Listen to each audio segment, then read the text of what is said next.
back, everybody, to another episode of Red and Gold All Niners.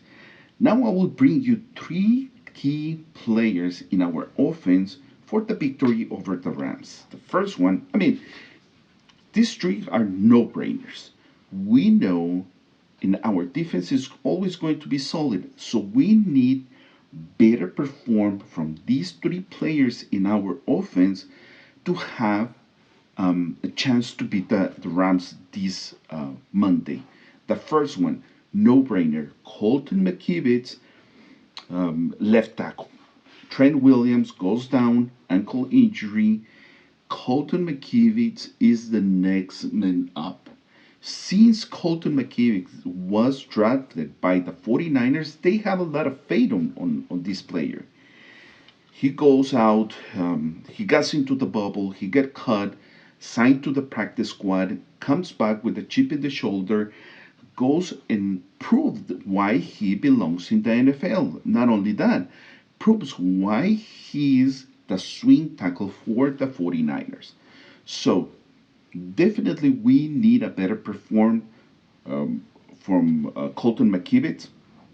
Of course, that we are not going to ask to perform or to outperform Trent Williams. Trent Williams being one of the best in the games, but we need a solid game from Colton McKibbitt. Absolutely, there is no doubt about it. Second player or players, it is Jeff Wilson Jr. or the running backs. Jeff Wilson Jr. has been playing good this year. He has a good average per run. He's been great.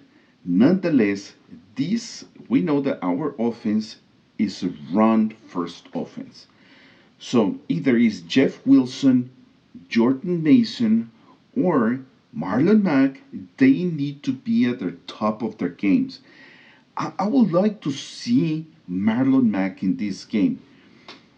We know Jeff Wilson Jr. is solid. He's a good pass catcher coming out of the backfield. Jordan Mason, he has this factor with speed, and he looks so natural at the moment of catching the ball.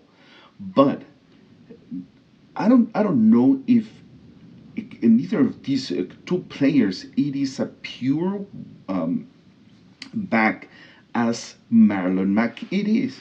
So he can bring that X factor to the game, something that it might catch out of guard to the defense of the Rams. So I would love to see Marlon Mack this game, and let's see what brings to the table. And last but not least, which is also a no-brainer, is Jimmy G. He needs to perform better. That is the point. He needs to be better in the field. Now, we know what Jimmy G brings. We've seen him in the best, in the worst. Now, the Kyle Shanahan needs to create a better play calling system for Jimmy G. I don't know. I never. Well, many people talks about how difficult and how complicated Kyle Shanahan's system is. Now we're seeing Jimmy G using the bracelet with the calls, so on and so forth. How, and I don't know if that is the solution to simplify the system for Jimmy G. He's been asking for more.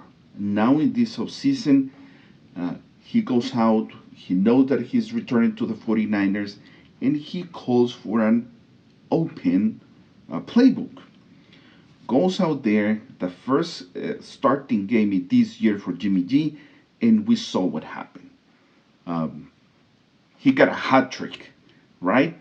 Fumble, interception, and a safety. That cannot happen in this game. If the 49ers they want to be contenders this season, Jimmy G needs to play better. Now, this year, the difference to other years, Jimmy G is playing for himself. We know that. we know that next year, most likely, he's not coming to the 49ers. He's not coming back. So he needs to even outperform what he done in the past to create value for himself this next off season. So it may be a good thing that he knows he's going to the free agency and he needs to improve his value. It might be time for Kyle Shanahan to open that book and start stretching the field with Jimmy G, which is not one of their fortes, but at least you need to try it. This isn't, it cannot get lost only because we got Jimmy G back at the quarterback. So those are my three key players for the key victory this Monday night against the Rams. See you in the next.